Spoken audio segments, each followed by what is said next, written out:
یہاں پر آپ کو اہم خبر دیں، صدر مملکت آصف علی زرداری نے اردن کے شاہ عبداللہ دوم سے ایوان صدر میں ملاقات کی ہے۔ ملاقات میں خاتون اول آصفہ بھٹو زرداری، چیئرمین پیپلز پارٹی بلال بھٹو زرداری اور سینیٹر شہری رحمان شریک ہوئے۔ صدر آصف علی زرداری نے پاکستان اور اردن کے دیرینہ برادرانہ تعلقات کو مزید مضبوط بنانے کے عزم کا اعادہ کیا۔ صدر آصف علی زرداری اور شاہ عبداللہ دوم نے دو طرفہ تعاون کو نئے شعبوں تک توسیع دینے پر بھی اتفاق کیا ہے۔ صدر زرداری اور اردن کے فرمانروا نے مشرق وسطیٰ کی صورتحال پر تبادلہ خیال کیا۔ خطے میں امن و استحکام کی مشترکہ حمایت کا اظہار کیا گیا۔ آصف علی زرداری اور شاہ عبداللہ دوم نے دو ریاستی حل کے تحت آزاد، خود مختار اور قابل عمل فلسطینی ریاست کے قیام پر زور دیا۔ ایوان صدر میں اردن کے شاہ عبداللہ دوم کو پاکستان کا اعلیٰ ترین سول ایوارڈ دینے کی تقریب کا انعقاد کیا گیا، جس میں وزیراعظم شہباز شریف سمیت اعلیٰ سول اور فوجی حکام نے شرکت کی ہے۔ آگاہ کریں گے آپ کو کہ اردن کے شاہ عبداللہ دوم کے ساتھ صدر آصف علی زرداری کی ملاقات ہوئی ہے۔ باہمی دلچسپی کے امور پر تبادلہ خیال کیا گیا ہے۔ دفاعی تعاون اور مختلف شعبوں میں تعاون بڑھانے پر بھی تبادلہ خیال کیا گیا ہے۔ فیلڈ مارشل سید عاصم منیر نے کہا ہے کہ اگر جنگ مسلط کرنے والوں کو اسی طرح جواب دیا جائے گا جیسا مئی میں دیا۔ اسلام آباد میں اردن کے شاہ عبداللہ دوم کے ظہرانے کے موقع پر ایوان صدر میں فیلڈ مارشل عاصم منیر نے غیر رسمی گفتگو کرتے ہوئے ان کا کہنا تھا کہ بھارت کے خلاف جنگ میں اللہ نے پاکستان کو سر بلند کیا۔ انہوں نے کہا کہ پاکستان امن پسند ملک ہے، جنگ مسلط کرنے والوں کو اسی طرح سے جواب دیں گے جیسا مئی میں دیا تھا۔ اللہ کے حکم اور اس کے فرمان کے مطابق اپنے فرائض کی انجام دہی کرتا ہوں۔ فیلڈ مارشل کا کہنا تھا کہ مسلمان جب اللہ پر بھروسہ کرتا ہے تو اللہ دشمن پر اس کی پھینکی مٹی کو بھی میزائل بنا دیتا ہے۔ انہوں نے غزوہ احد سے متعلق بات کی اور قرآنی آیات کا حوالہ بھی دیا۔ دوسری جانب صدر آصف علی زرداری اور فیلڈ مارشل کے درمیان بھی طویل گفتگو ہوئی۔ آپ کو آگاہ کریں گے کہ صدر آصف علی زرداری اور فیلڈ مارشل کے دوران بھی گفتگو ہوئی ہے۔ بھارت کے خلاف جنگ میں اللہ نے پاکستان کو سر بلند کیا۔ اسی پر مزید بات کرتے ہیں دفاعی تجزیہ کار عبداللہ حمید گل سے۔ عبداللہ صاحب بتائے گا کہ آرمی چیف کی ملاقات ہوئی ہے، انہوں نے کہا کہ آئندہ اگر پاکستان نے کسی پر اٹیک کیا تو اسی طرح جواب دیں گے جیسے مئی میں دیا جائے گا، تو کیا کہیں گے آپ اس پر؟ بسم اللہ الرحمن الرحیم۔ میرا خیال ہے کہ جس طریقے سے ایک موقع کے اوپر بات کی گئی اور اردن کے بادشاہ عبداللہ دوئم جو ہے وہ تشریف لائے ہیں پاکستان میں، یہ جو ہے یہ ایک بڑا اہم موقع ہے۔ اور ظاہر ہے صدر آصف علی زرداری صاحب جو ہیں صدر پاکستان، وہ supreme commander of the forces ہوتے ہیں، اور ان کے ساتھ ایک طویل بات اور پھر صحافیوں سے بات کرتے ہوئے جس طریقے سے غزوہ احد کا ذکر کیا گیا اور افواج پاکستان کی قربانیوں کو بتایا گیا، اور پھر خاص طور پہ آپریشن بنیان منصوص کے اندر اللہ تعالیٰ نے جس طرح سے کامیابی دی، اس میں کوئی شک و شبہ نہیں ہے کہ ہمارے لیے باعث افتخار ہے کہ ہمارے آرمی چیف وہ ہیں جو الحمدللہ ایک حافظ قرآن ہیں۔ اور یہی بات جو ہے یہ دنیا کو بہت کھٹک رہی ہے۔ دشمنان پاکستان کو یہ تکلیف ہے کہ ایک ایمان تقوی جہاد فی سبیل اللہ کے نعرے کو لے کر چلنے والی افواج کا جو سربراہ ہے وہ پہلی دفعہ ایک حافظ قرآن آ گیا ہے۔ اب یہی وہ چیزیں ہیں جس کے اوپر جو ہے اب آپ دیکھیے کہ قرآنی آیات کا انہوں نے استعمال کرتے ہوئے انہوں نے بتایا کہ ریفرنس دیے کہ کس طریقے سے جنگ احد کے اندر بے سر و سامانی تھی۔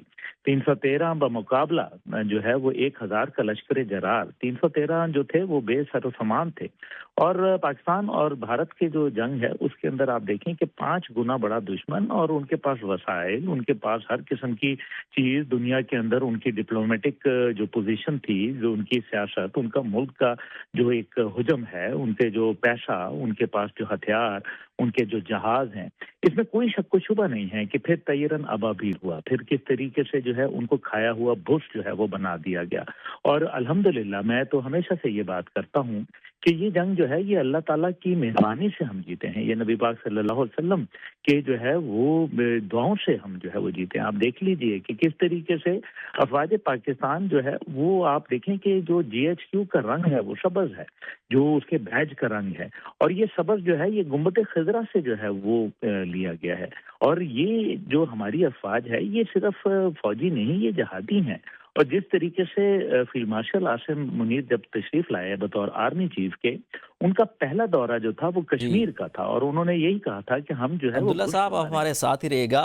دفاعی تجزیہ کار لیفٹیننٹ کرنل ریٹائرڈ عابد لطیف صاحب نے ہمیں جوائن کیا۔ عابد صاحب بہت شکریہ، آپ نے ABN نیوز کو وقت دیا۔ سر بتائیے گا کہ آرمی چیف نے آج بیان دیا، انہوں نے کہا کہ اگر پاکستان پر کسی نے حملہ کرنے کی کوشش کی تو ہم اسی طرح سے جواب دیں گے جیسے مئی کے اندر ہم نے جواب دیا۔ تو آپ بتائیے گا کہ مارکے حق میں فتح پر دنیا کو پاکستان کی جانب سے کیا میسج ملا؟ جی دیکھیے، جیسے ابھی آپ بات کر رہے تھے، یہ جو محل وقوع کسی بات کرنے کا، اس کا کانٹیکسٹ اور اس کی سگنلنگ، یہ تینوں چیزیں بہت ضروری ہوتی ہیں. تو میں سمجھتا ہوں جی جس موقع پہ جو بات کی گئی وہ بہت امپورٹنٹ ہے، جو سگنلنگ دی گئی وہ بہت امپورٹنٹ ہے، کیونکہ جو جارڈن کے کنگ ہے یہاں آئے ہوئے تھے. اب Jordan is a very important country as far as the Middle East is concerned, کیونکہ آپ کو پتا ہے کہ اس کا جارڈن وہ ملک ہے جس کا اسرائیل کے ساتھ سب سے زیادہ بارڈر جس ملک کا لگتا ہے. پھر آپ کو پتا ہے ویسٹ بینک، گولان ہائٹ اور جارڈن ریور وہ وہاں سے گزرتا ہے. پھر جارڈن کا ایک بارڈر اسرائیل کے ساتھ لگتا ہے اور اس کی دوسری ایکسٹریم سعودی عرب کے ساتھ لگتی ہے. اور جارڈن اور اسرائیل کے درمیان جو اسٹیٹ ٹو اسٹیٹ ریلیشن ہے وہ 94 کی پیس ٹریٹی کے بعد اچھے ہیں، لیکن لوگوں کے آپس میں جو پیپل ٹو پیپل کانٹیکٹ ہے وہ بہت منیمل ہے، جس کو ہم انٹرنیشنل ریلیشنز میں کولڈ پیس کہتے ہیں. So there is a cold peace between Jordan and Israel. تو اس کانٹیکسٹ میں اگر آپ دیکھیں تو ان کے سامنے جو ہے وہ دو ٹوک الفاظ میں انڈیا کو کلیئر کٹ ایک دوبارہ سے میسج دے دینا. آپ نے دیکھا پچھلے 1.5-2 مہینے سے انڈیا کے جو لیڈرشپ تھی، ان کے ڈیفنس منسٹر، انٹیریئر منسٹر اور وہ جو بی جے پی اور آر ایس ایس کا کبال ہے، وہ ہر دوسرے تیسرے دن کوئی نہ کوئی اسٹیٹمنٹ پاکستان کے اگینسٹ دیتا تھا، نام لیے بغیر بھی جو ہے دھمکی اور ڈرانے کی کوشش کرتے تھے. حالانکہ بالکل نام لیے بغیر بھی وہ پاکستان کو دھمکیاں دیتے رہے.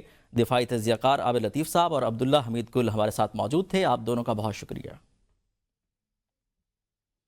وزیر مملکت برائے داخلہ طلال چودھری نے کہا ہے کہ 27ویں ترمیم سے عدلیہ کے نظام میں بہتری آئے گی. ملکی استحکام کے لیے اگر کوئی اور ترمیم لانا پڑی تو وہ بھی لائیں گے. قانون سازی پارلیمنٹ کا حق ہے، آئین ججز کی مرضی کا نہیں، عوام اور پارلیمنٹ کی مرضی کا ہوگا. استعفے سیاسی بنیادوں پر دیے گئے. P T I Khyber Pakhtunkhwa میں ضمنی الیکشن لڑ رہی ہے، جبکہ پنجاب میں بائیکاٹ کر دیا. فیصل آباد میں نون لیگ ضمنی الیکشن آسانی سے جیت جائے گی. پاکستان کسی قسم کے انتشار کا متحمل نہیں ہو سکتا. سہیل آفریدی بطور وزیر اعلیٰ خیبر پختونخوا اپنی ذمہ داریاں نبھائیں. جو ترمیم ہے یہ پارلیمنٹ کا حق ہے اور ججز آئین کا حلف اٹھاتے ہیں. ججز سیاسی پارٹی نہیں ہوتے کہ آئین میں تبدیلی ہوگی تو پھر میں نہیں رہوں گا. آئین ان کی مرضی کا نہیں ہوگا، آئین مرضی ہوگا پارلیمنٹ اور پاکستان کے لوگوں کی. تو یہ سیاسی استعفے ہیں، ان کے فیصلے بھی بہت دیر تک سیاسی رہے ہیں. جڑاوالا میں جتنے لوگوں کی حمایت نون لیگ کو اس دفعہ ملی ہے تو وہاں پر الحمدللہ کوئی بھی کھڑا ہوگا، آپ کو رزلٹ جو ہے وہ وہاں پر جنرل الیکشن سے بھی بہتر ووٹ پڑتے ہوئے اور ڈیفرنس جو ہے وہ نظر آئے گا. وزیر اعلیٰ سندھ مراد علی شاہ کریم آباد پہنچ گئے. وزیر اعلیٰ سندھ نے زیر تعمیر کریم آباد انڈر پاس کے کام کا جائزہ لیا.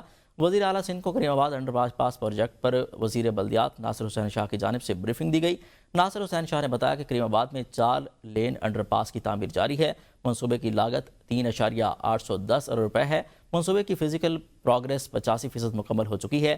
وزیر اعلیٰ سندھ کی جانب سے KDA کو کام میں مزید تیزی لانے کی ہدایت کی گئی. وزیر اعلیٰ سندھ مراد علی شاہ نے کہا کہ 6 منصوبے کی تکمیل سے ٹریفک کی روانی میں نمایاں بہتری آئے گی. ترقیاتی کام جلد مکمل ہونے سے عوام کا حکومت پر اعتماد بحال ہوگا. شہریوں کو تمام تر بنیادی سہولیات فراہم کرنا ہماری اولین ترجیح ہے. وفاقی وزیر موسمیاتی تبدیلی ڈاکٹر مصدق ملک نے گلیشیئر پر موسمیاتی تبدیلی کے منفی اثرات کے حوالے سے برازیل میں تقریب سے خطاب کرتے ہوئے کہا، عالمی درجہ حرارت میں اضافہ گلیشیئر کے لیے تباہ کن ثابت ہو رہا ہے. گلیشیئر تیزی کے ساتھ سکڑ رہے ہیں. پاکستان کی آبی سلامتی خطرے میں ہے. برازیل کے سیر بیلجیم میں اقوام متحدہ کی عالمی کلائمیٹ کانفرنس کے موقع پر وفاقی وزیر مصدق ملک نے پاکستان میں گلیشیئر کے تحفظ کے لیے عالمی تعاون کی اپیل کر دی. انہوں نے کہا کہ موسمیاتی تبدیلی بحران بن چکی ہے. دنیا کا برفانی نظام تیزی کے ساتھ تباہ ہو رہا ہے. ہندوکش قراقرم ہمالیہ خطہ تیزی سے شدید برفباری پھیلاؤ کا شکار ہو رہا ہے. گلوف واقعات پہ خطرناک اضافہ، فوری طور پر عالمی ایکشن کی ضرورت ہے. یہاں بستیاں آفات کی فرنٹ لائن پر کھڑی ہیں. ماحولیاتی وزیر نے کہا کہ دریائے سندھ کا بہاؤ بدل کر کروڑوں افراد کے لیے خطرہ ہے. گلگت بلتستان اور خیبر پختونخوا میں گلوف سے بڑے پیمانے پر تباہی کا خطرہ ہے. وفاقی وزیر آئی ٹی شیزہ فاطمہ نے کہا ہے کہ پاکستان کا ڈیجیٹل سیکٹر قومی معاشی سلامتی، اسٹریٹجک مضبوطی اور عالمی مسابقت کی بنیاد بن چکا ہے. وزیر اعظم، فیلڈ مارشل، وفاقی کابینہ اور SIFC کی مضبوط سپورٹ نے ڈیجیٹل ٹرانسمیشن کو قومی ایجنڈے کا مرکزی ستون بنا دیا ہے. نیشنل ڈیفنس یونیورسٹی میں 27ویں نیشنل سیکورٹی ورکشاپ کے شرکاء سے خطاب کرتے ہوئے وفاقی وزیر نے مزید کہا کہ ملک کا ڈیجیٹل ایکو سسٹم تیزی کے ساتھ بڑھ رہا ہے. 43 سافٹ ویئر ٹیکنالوجی پارکس، 400 سے زائد ٹیک کمپنیاں، 85 انکوبیٹر، 4100 سے زائد سٹارٹ اپس عالمی سطح پر پاکستان کی مضبوط نمائندگی کر رہے ہیں. ڈی اسکل سے 43 لاکھ افراد کی تربیت اور وزیر اعظم اسکل ٹیک جیسے منصوبے بھی اہمیت کے حامل ہیں۔ HEC کا نیا AI نصاب اور سیمی کنڈکٹر انیشیٹو کے تحت 7200 چپ ڈیزائن ماہرین کی تربیت جاری ہے۔ گوگل نے پاکستان میں اپنے دفتر کے تمام قانونی مراحل مکمل کر لیے ہیں۔ کنگ اردن عبداللہ دوم کا گلوبل انڈسٹریل ڈیفنس سولوشنز کا دورہ۔ ISPR field marshal Asim Munir نے معزز مہمان کا استقبال کیا ہے۔ شہزادی سلمہ بنت عبداللہ اور اردن کے دیگر اعلیٰ حکام بھی ہمراہ تھے۔ ادارے میں دفاعی پیداوار، ٹیکنالوجی میں جدت اور دیگر امور پر روشنی ڈالی گئی ہے۔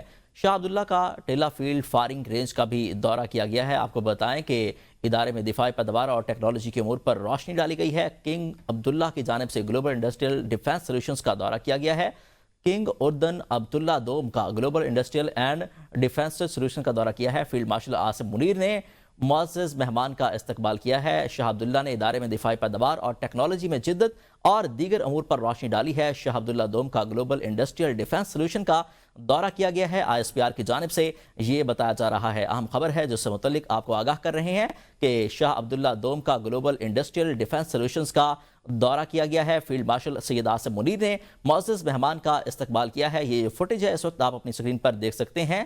ادارے میں دفاعی پیداوار، ٹیکنالوجی میں جدت کا بھی دورہ کیا گیا ہے۔ کنگ عبداللہ دوم کا گلوبل انڈسٹریل سولوشن کا دورہ کیا گیا ہے۔ وزیر اعلیٰ خیبر پختونخوا سہیل آفریدی نے کہا ہے کہ پشاور کو خوبصورت بنانے کے لیے انتظامی پلان مرتب کیا جا رہا ہے۔ پشاور بیوٹیفیکیشن تقریب سے خطاب کرتے ہوئے وزیر اعلیٰ نے کہا کہ صوبائی دارالحکومت کو خوبصورت بنانے کے لیے تمام پارلیمنٹیرین سے تجاویز لے رہے ہیں۔ پشاور کو خوبصورت ترین بنانا ہم سب کی ذمہ داری ہے۔ باہر سے آنے والوں کو محسوس ہونا چاہیے کہ بانی کے ویژن کے مطابق کام جاری ہے۔ ملٹری آپریشن کا ناسور 20 سالوں سے جاری ہے۔ متاثرہ علاقوں سے لوگوں کے پشاور آنے سے رش زیادہ ہوتا ہے۔ سب سے زیادہ قربانیاں KP کی عوام نے دی ہیں۔ نیوز اسٹوڈیو سے اب تک کے لیے اتنا ہی۔ مزید خبروں سے باخبر رہنے کے لیے دیکھتے رہیے ABN نیوز۔